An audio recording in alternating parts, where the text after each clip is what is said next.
कुछ सप्ताह पहले तक एमआईएम नेता असदुद्दीन ओवैसी का नाम सुनते ही आपके जहन में क्या आता था?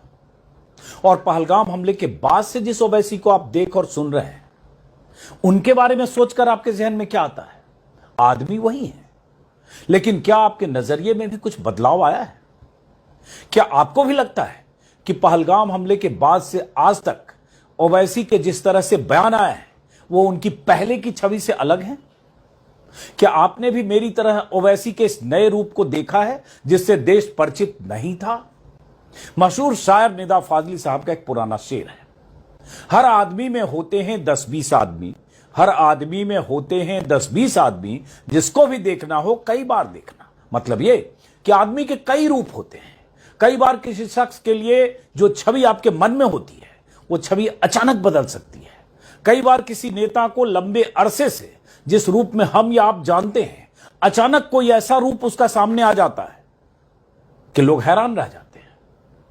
ऐसा मैं इसलिए कह रहा हूं क्योंकि पहलगाम हमले से पहले तक जिस ओवैसी को पूरा देश मुस्लिम हितों के लिए लड़ने वाले एक हार्डलाइनर नेता के तौर पर जानता और मानता था, जिस ओवैसी को हिंदुत्ववादी लोग कट्टर मुस्लिम नेता के तौर पर मानते थे, ट्रोलिंग करते थे, विपक्ष और लिबरल समूह के लोग भी जिस ओवैसी पर कई बार बीजेपी का कार्ड खेलने के आरोप लगाते थे और संदेह की नजरों से देखते थे, उस ओवैसी का कौन सा चेहरा देश ने बीते 26 दिनों में देखा है?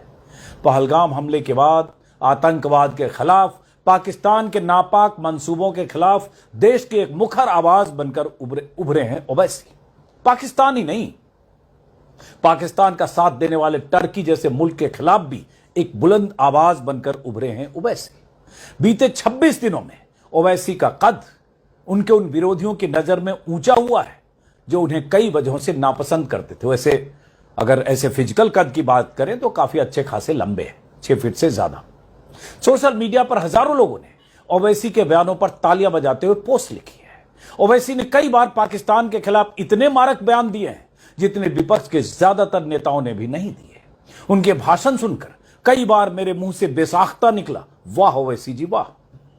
अब दुनिया के देशों में पाकिस्तानी आतंकवाद पर भारत का पक्ष रखने के लिए सरकार की तरफ से सांसदों का जो प्रतिनिधि मंडल जा रहा है, ओवैसी उस प्रतिनिधि मंडल का भी हिस्सा है। ओवैसी सांसदों के उस डेलीगेशन का हिस्सा है जो सऊदी अरब, कुवैत और बहरीन जैसे मुस्लिम देशों में पाकिस्तान के खिलाफ मोर्चा खोलेगा। हैदराबाद से लगातार 5 बार सांसद चुने गए ओवैसी की सियासत से अब सहमत हो या असहमत हो, इसमें कोई शक नहीं कि एक शानदार वक्ता है। संसद में भी कई बार उनके भाषण हमने सुने हैं, लेकिन पहलगाम हमले के बाद जो सुना वो कमाल का है।